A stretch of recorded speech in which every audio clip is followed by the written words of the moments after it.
जय महाकाली भक्तों, जय महाकाल भक्तों। स्वागत है आप सभी का आज हमारे एक और विशेष वीडियो में। भक्तों, जब भी हमारे घर पर कोई समस्या होती है या जब हमारा कोई काम नहीं बनता या घर में कलेश का माहौल बना रहता है, तब हम जगह जगह चौकियों पर भटकते हैं और उनसे पूछते हैं कि ऐसा कौन सा कारण है जिस वजह से हमारे घर पर ये समस्याएं चल रही हैं, और वो हमें तरह तरह के मार्ग बताते हैं। हम वो कार्य करते हैं, उसके बाद भी हमारा कार्य नहीं होता, हम जैसे कि तैसे रहते हैं और ऊपर से धन की हानि हमें अवश्य होती है। तो देखिए, अगर आपके घर पर किसी भी प्रकार की ऐसी कोई समस्या है जिसका समाधान नहीं हो पा रहा है, आप चौकियों पर भटक रहे हैं, उसके बाद भी आपके घर पर आपको ऐसा लगता है कि जैसे सब कुछ खत्म सा होने लगा है या कोई ऐसी शक्ति है जो आपके हर कार्य को रोक रही है, तो इसका अर्थ है भक्तों कि आपके घर पर आपका कुल देवता या आपकी कुल देवी आपसे रुष्ट हो चुकी है और आपको उसे मनाने की ज़रूरत है। देखिए, एक व्यक्ति के लिए उसका कुल देवता और उसकी कुल देवी सबसे ऊपर माने गए हैं। अगर आप महादेव शिव की भक्ति भी करते हैं, उसके पश्चात भी आपको सबसे पहले अपने कुल देव या कुल देवी को मनाना पड़ता है।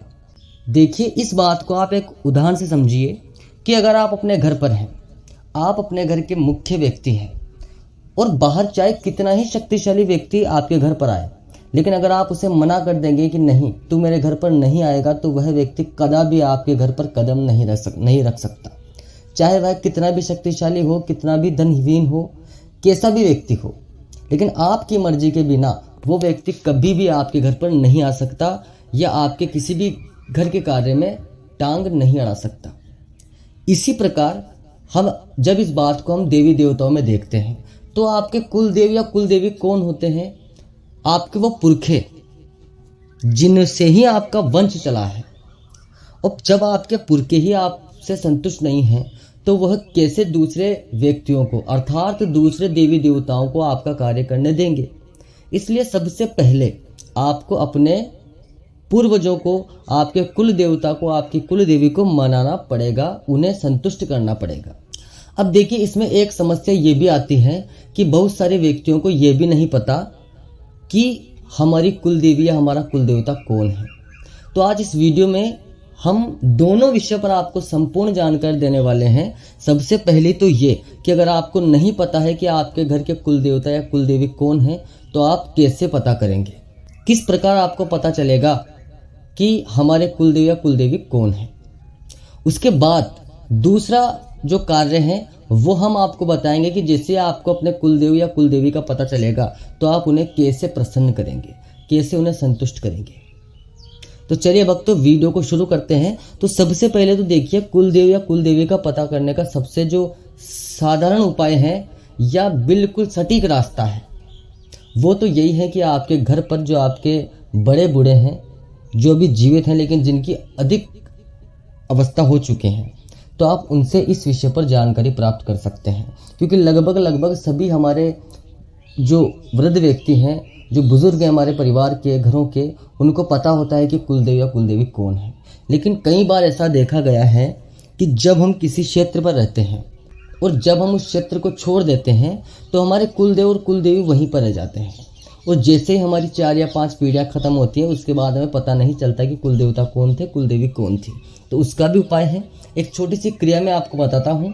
वो कार्य आपको करना है जिसमें ही आपको पता चल जाएगा कि आपके कुलदेव या कुलदेवी कौन है। देखिए भक्तों, सबसे पहले आपको अमावस्या का दिन चुनना है।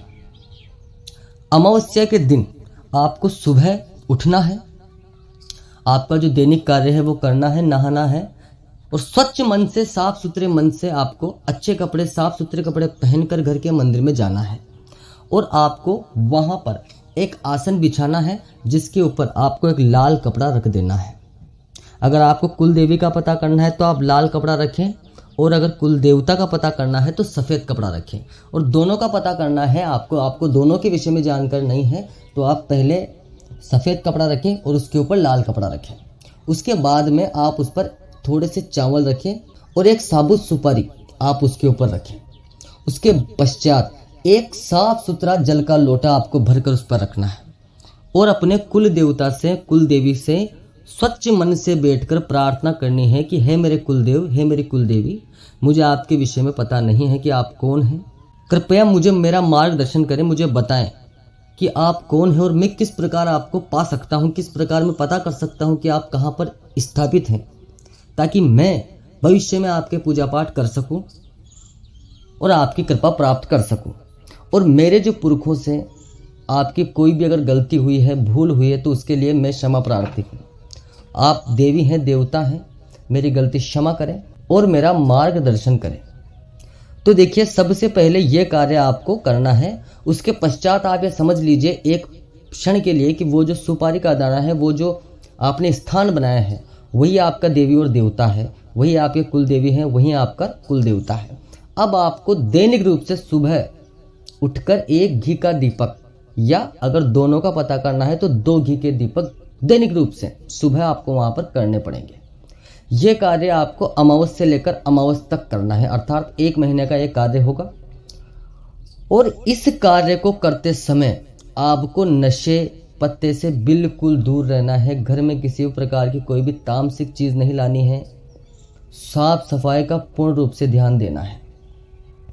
1 महीने तक जब आप दैनिक रूप से एक घी का दीपक अपने कुल देवी और कुल देवता को लगाएंगे, तो 1 महीने के भीतर भीतर किसी भी समय स्वप्न के माध्यम से या किसी भी अन्य मार्ग से आपको ये पता चल जाएगा कि आपके कुल देवी और कुल देवता कौन है।